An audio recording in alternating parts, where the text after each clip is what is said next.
Nationwide protests took place recently in the country of Greece, specifically in the capital city of Greece, drew the attention worldwide. Now, mainly due to the incident regarding a passenger train collided with a freight train and which caused more than 57 innocent lives and more people were injured during the incident. Now, at this moment, despite the apology from the current Prime Minister of Greece, the citizens, particularly the younger generations, cannot forget and will not forgive what happened to those 57 innocent lives. Now, here's the question we need to understand, or we should ask, is it more than just a collision? Is it really just a simple transportation accident, or there's something much deeper behind this incident? Well, so that's why in this episode, we need to address what happened in Greece, and also let's dig deeper regarding what happened in this country.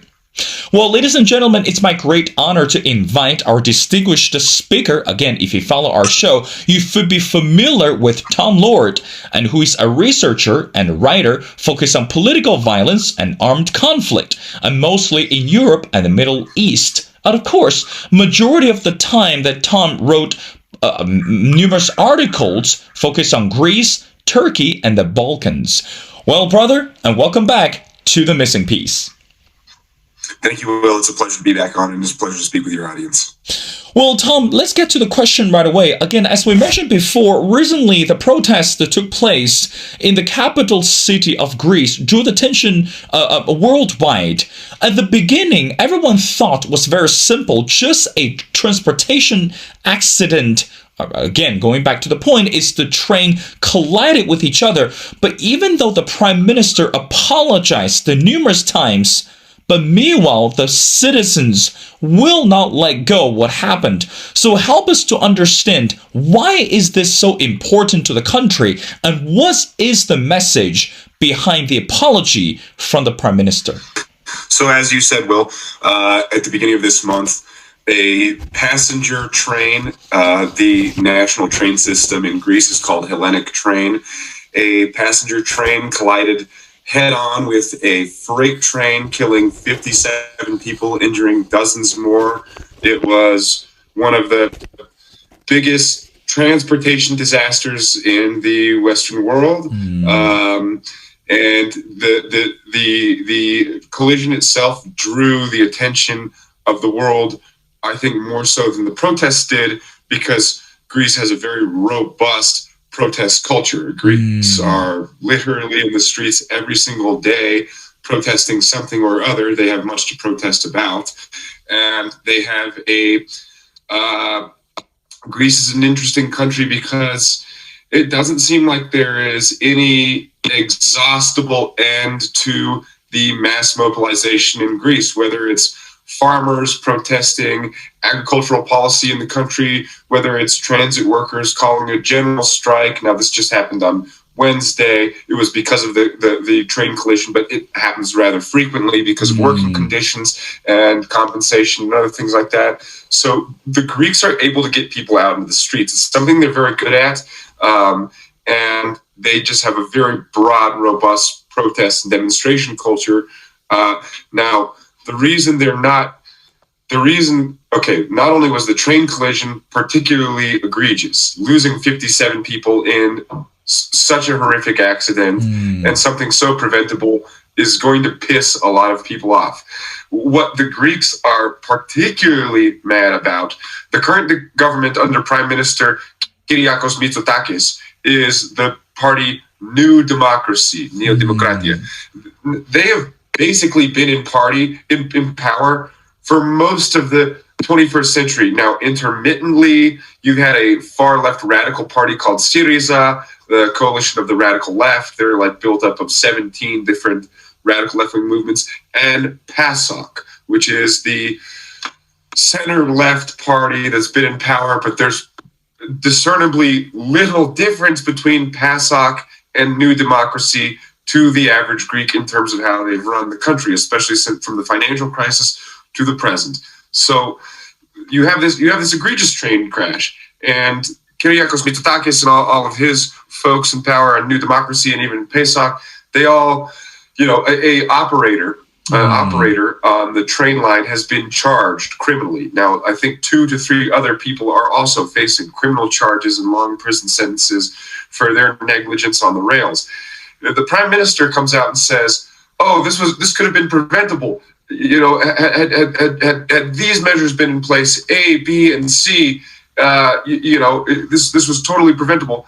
What it turns out is that, regardless of whether it's PASOK or New Democracy, the party in power criminally underinvests in the country. And they know that there are these huge gaps in infrastructure and safety and all of this. And they could have made an annual budget for it, and they could have put money back into it.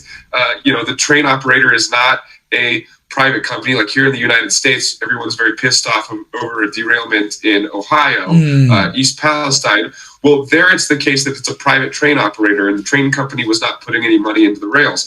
Here, the train is run by the federal government. So the federal government hasn't been doing its job for 20 years. And when something inevitably goes catastrophically wrong, they then just point the finger at some dude, some random dude who probably was asleep at the wheel or, wasn't doing his job, but they think that that's going to fix the entire thing. And it's like, well, no, if the government hasn't been investing in the rail safety and rail infrastructure, it's your fault. And so that's why the people are pissed. And at its peak, 40,000 Greeks mobilized in the streets of Athens to express their anger.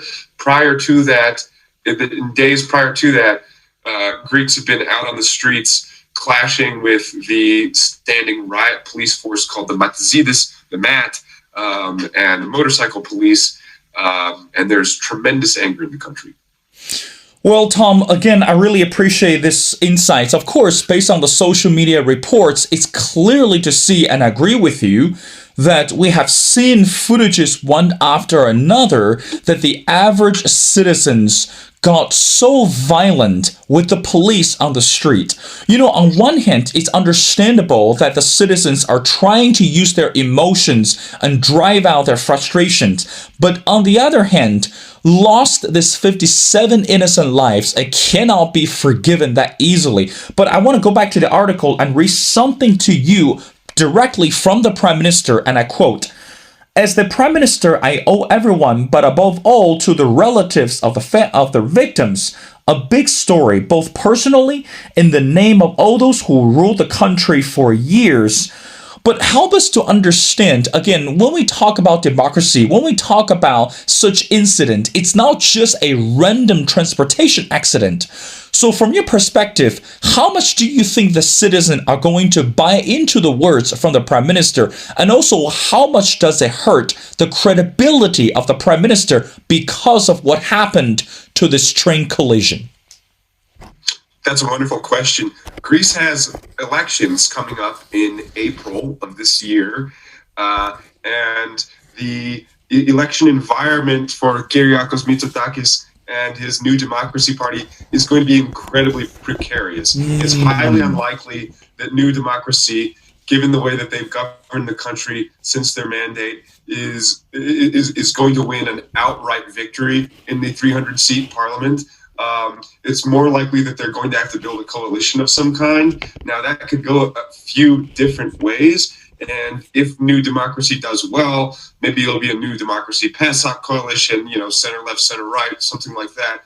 But Mitsotakis is in a politically precarious position. The train collision couldn't have come at a worse time for him, politically speaking. And that is not to negate the 57 lives that were lost, which is horrific. But for him, it's really much more of a political thing. I don't think the people are buying it. He hasn't done very well since he took office, and he's not terribly popular.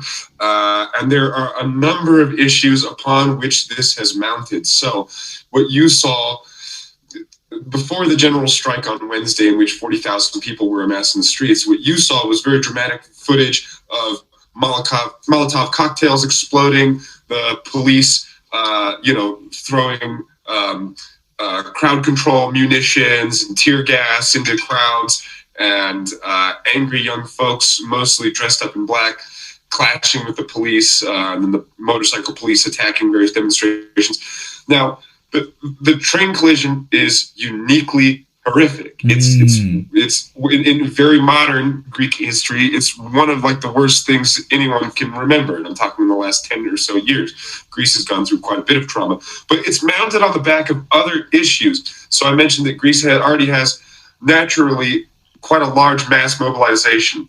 In the center of Athens, the capital city of Greece, there's a downtown neighborhood called Exarchia. Exarchia has been an enclave for anti-authoritarian types going back 50 plus years. And I'm talking about socialists, Marxists, and most recently, in the last 30 plus years, anarchists, left-wing and post-left anarchists. The neighborhood it's a beautiful place. It's bohemian. It has the Polytechnic University, on which in the Zographou campus, also in Athens, there was a terrible massacre in 1973. It was an undemocratic government at the time, ruled by a military junta. The junta cracked down on a student uprising, and it led to the death of dozens. Now, that memory has never faded from Greece, and it is absolutely embedded in the fabric of the neighborhood of Exarchia. Well, Exarchia, having always been a hotbed of radical activity, and in the downtown of Athens, very near, within eyeshot of the Acropolis, it has been re-energized. So the Mitsotakis government is trying to subdue the neighborhood. They want to get rid of the squatted buildings. They want to get rid of the anarchists. They want to get rid of, the night. Every single night in Athens and Thessaloniki, every single night, there are anarchists out on the street throwing Molotovs and rocks at the MAT police, who are, again, the standing riot force. There are police in olive green fatigues with white helmets and gas masks, shields, and they are constantly on the corners protecting, for instance, political offices like that of PASOK. And every single evening, you have running skirmishes between them and anti-authoritarian militants who are mostly of anarchist persuasion. And so Mitsotakis wants to totally wipe all this out. He wants to wipe all of it out, and he wants to gentrify the Exarchian neighborhood. That's centered around a project where they're building a new metro station for the Athens Underground, the subway. And they're building a new metro station right in the center of Exarchia Square. They're also developing one of the largest green spaces in Athens, which is called Strephi Hill. And they're going to redevelop this hill. Well, the hill is an open park, and it's beloved by the community. And they're not going to go without a fight. And the fight is happening right now, and it's been happening. It looks unfortunate. I will say unfortunately, not because I'm taking a side in this, but because I happen to know Exarchia is a beautiful neighborhood and it's best left as is, and I hate redevelopment and I hate gentrification. They aggravate me. Unfortunately, it looks like the government is winning the metro battle, but not without great fight. So the train collision happens, and you already have large mass mobilization. You already have a underground urban guerrilla scene, and by this I mean in addition to the anarchists who are out throwing Molotov cocktails at the police every night, you have an underground militant scene that is well developed, goes back 50 plus years, and they bomb shit at night. They drop improvised explosive devices in front of most often soft targets, so like the home of a politician, or beneath the vehicle of, beneath the wheel well of, let's say, an Amazon delivery van or something like that. And they detonate them and they blow them up. And that is a frequent occurrence as well. And Greece has a dearth of urban guerrilla groups. So, yeah, piggybacking on top of what is already kind of a soft conflict within Greece, you get a disaster like this. And as I said, the Greeks have no problems mobilizing mass segments of society, getting them out into the streets.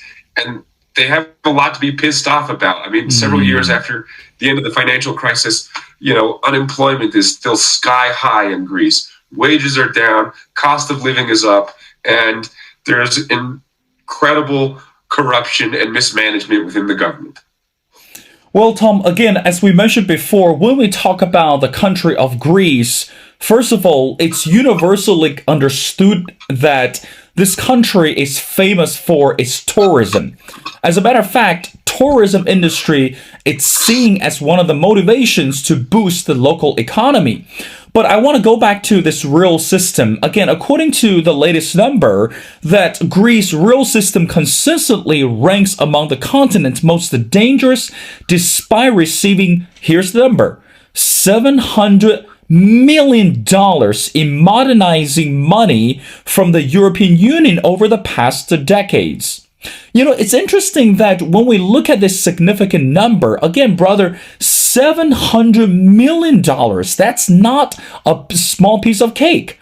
So, which means Greece, for the real system, they have the full capability and they have the financial incentive to shape up the infrastructure, to actually make changes regarding the real system. So, brother, from your perspective, why has the government not done anything to prevent such accident? Again, we're looking at 57 innocent lives, and we're looking at the reputation of the country. It's on the line right now. So help us to understand why not the government has not done anything effective in order to prevent it. Is it because the political reasons, or is there anything delayed this infrastructure shape up? This is a brilliant point you make, Will, especially in the context of Greek tourism and the European Union and financial incentives. Yeah, tourism is hands down Greece's biggest industry. I mean, Greece has a big shipping industry and a few others, but the tourism, people come to Greece because it's beautiful and they know it and it has a great history, and this is why people come there.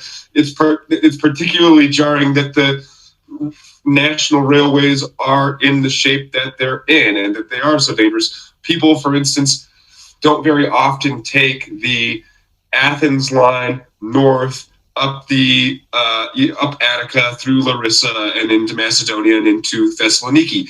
They'd rather just hop on a Aegean Air, plane out of Eleftherios Airport and take the hour trip up to Thessaloniki. They'd rather do that. But elsewhere in Europe, people get around by rail. Now, Greece, of course, has some geographical challenges. It is a country of mountains and islands, which is why which is largely why it is rather ungovernable. I mean, you know quite well the two most difficult geographies to govern. Ask anyone in the Philippines, an archipelago of islands. It's like impossible to collect taxes in such a place, and a mountainous place is also difficult. Greece is both. So Greece is a little unruly, and that has a great deal to do with why Greece is the way it is. However, the modern government is incredibly corrupt and has badly mismanaged the country.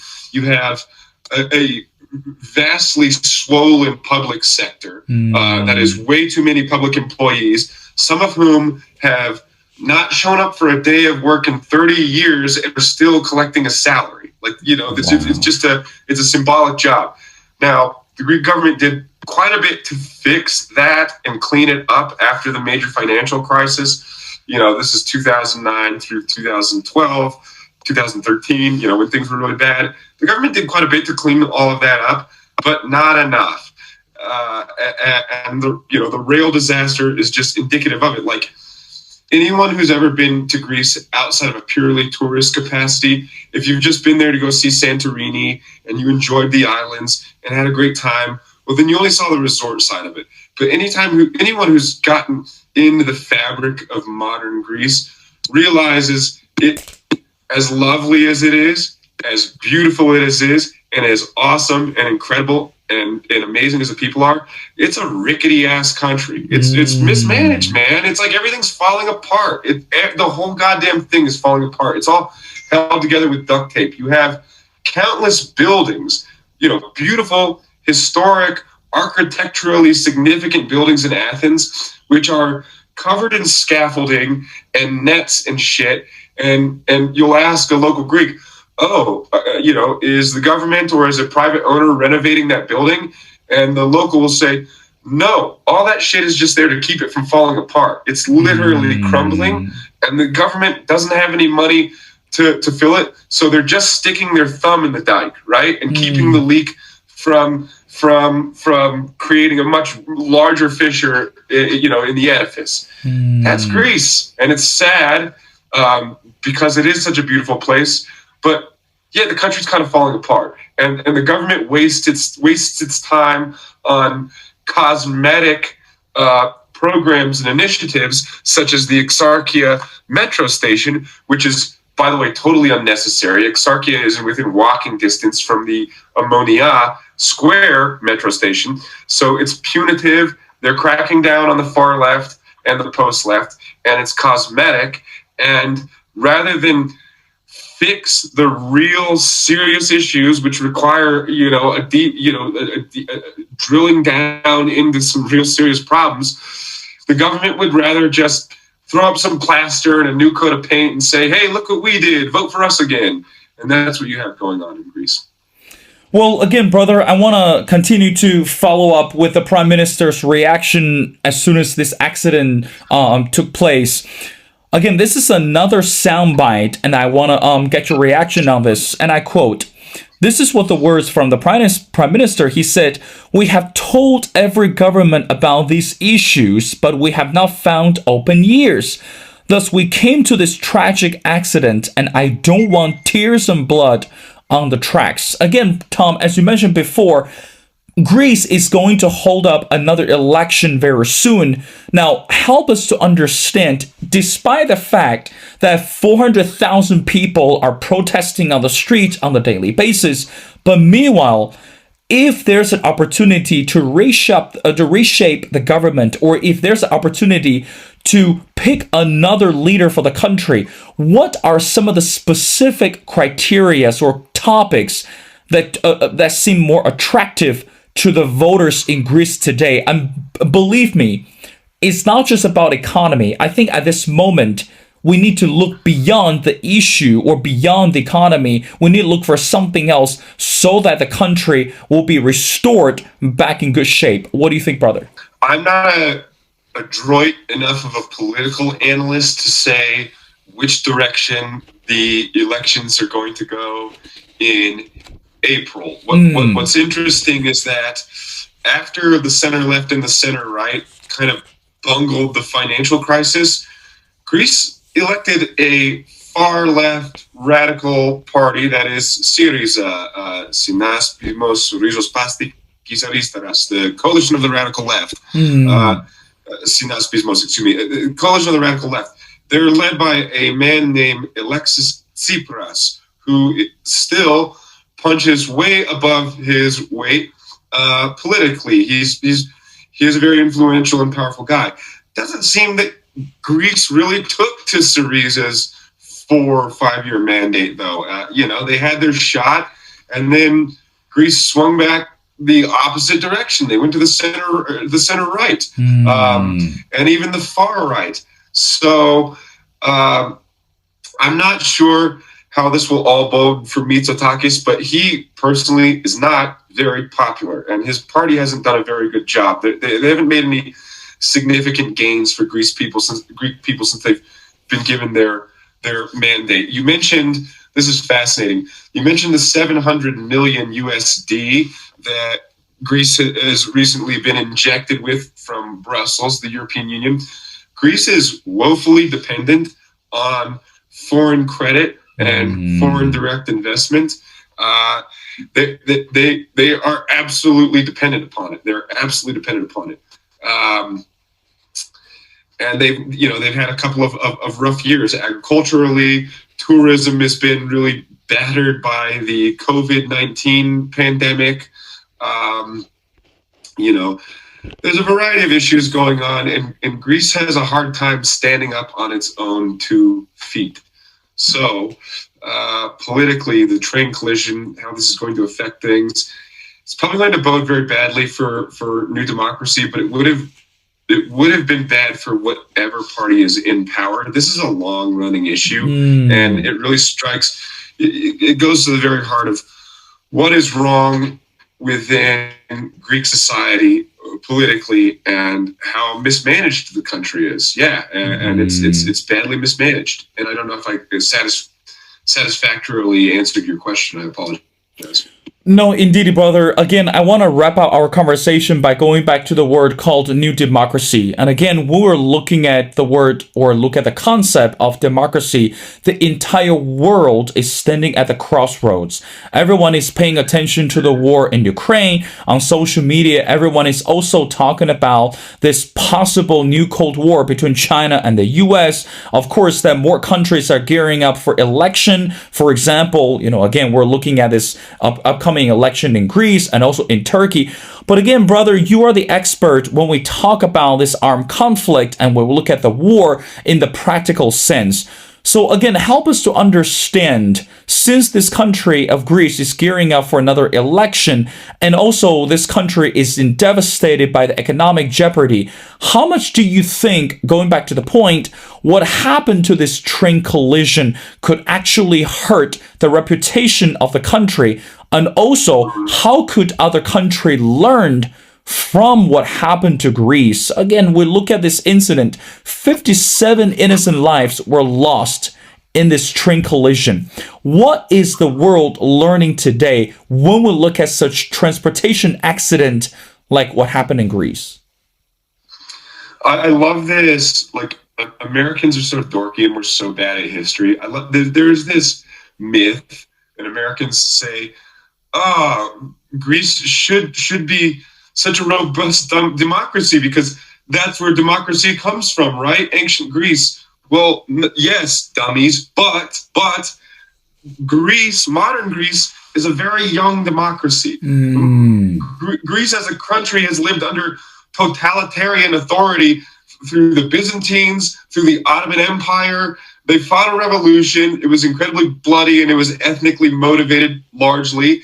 And then when Greece finally gained independence from the Ottoman Empire, they've not had very much success at democracy. In the 20th century alone, there have been something like 5 bloody military coups d'etat in Greece. One of the reasons that Greece has such high mass mobilization and people are out on the streets all the time is that the parliament of the streets, that is going out there and voicing your opinion with a rock or a Molotov cocktail or even just a loudspeaker and a sound and a sign, is to many Greeks more effective than voting for the 300-seat parliament.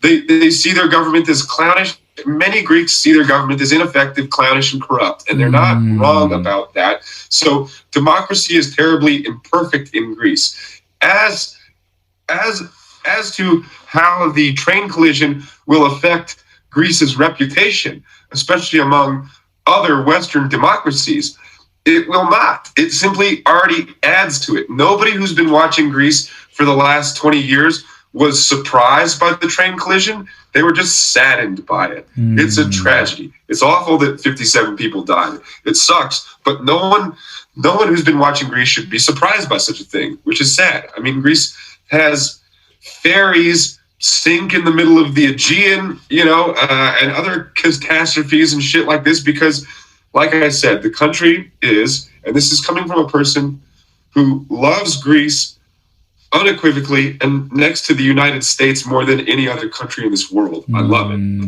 But it's held together with duct tape and glue, and that's sad.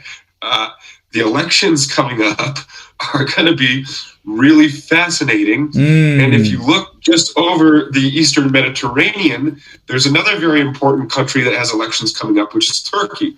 And Turkey and Greece are, of course, in constant contest with one another. Now, one is a country of 90 million people. The other is a tiny little country of 8 million people. So it's maybe 9 million people, but difficult to compare the two, militarily, economically, all of these things.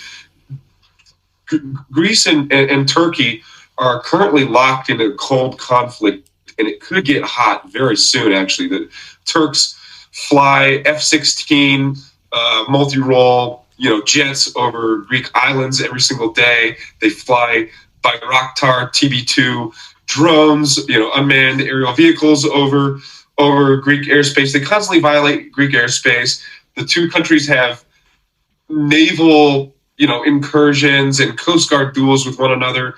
The Greeks say that the Turks are pushing Arab and other refugees and economic migrants toward Greek islands purposefully. The Turks say that Greeks deter those boats and push those boats back into Turkish territory against the United Nations, UNHCR conventions, High Council on Refugee conventions. And so and both countries have elections that are coming up, and they're going to be around the same time. Greece is Greeks are set to go to the ballot in early April. Looks like the Turks might go to the ballot late April. And the two countries' internal politics are largely dependent upon bilateral relations between Greece and Turkey. So that's another aspect. But in terms of how the train collision has affected both the upcoming elections, well, it's just made an unpopular guy, that is Kyriakos Mitsotakis, more unpopular. And yet his goofily named New Democracy Party, democracy is very imperfect in Greece, and it has a lot of way to go. And I am by no means wagging the finger as an American, because democracy is also ridiculous and crumbling and falling apart in my country, and I understand that. I get it 100%. But yeah, this meme as Greece as the birthplace of democracy, yeah, that's true, but then thousands of years of autocratic governments succeeded that invention of democracy, and that's where we are in Greece today. The train collision has really just been a cherry on top of the icing, and everyone's like, anyone who watches Greece seriously is like, yeah, of course this happened there. The government just neglects everything that does not immediately contribute to their power and reputation. And that's why the average Greek citizen is red hot, livid, pissed, and they're right to be. Well, brother, again, looking back to what happened to all those 57 innocent lives, and of course that our prayers and thoughts go to the families of the victims, and we hope that they're able to recover from the loss. And meanwhile, it's rather tragic to see how the government ignored the safety precautious steps. And of course, this is really, really a good reminder, help everyone to understand that when we have the voice, and it's crucial that we need to voice our opinions, and we need to voice our freedoms and hunger in equality, of course, all kind of matters. Well, ladies and gentlemen, it's my great honor to speak to Tom Lord. And again, I mentioned Tom many times during our previous episodes, and Tom is a researcher and also is a writer focused on political violence and armed conflict. And he's the co-founder with Lucas Weber for MilitantWire.com, and where he works as an editor and regular contributor. Of course, Tom is holding his favorite friend, which is Jimmy, and we always welcome Jimmy back to the show. But again, brother, thank you so much for taking your time to be on the show and help us to understand this complication of what happened in Greece. And also, we love to invite you back on the show as we continue to follow this upcoming election for this country, and also all the matters around the world. So thank you so much for doing this, brother.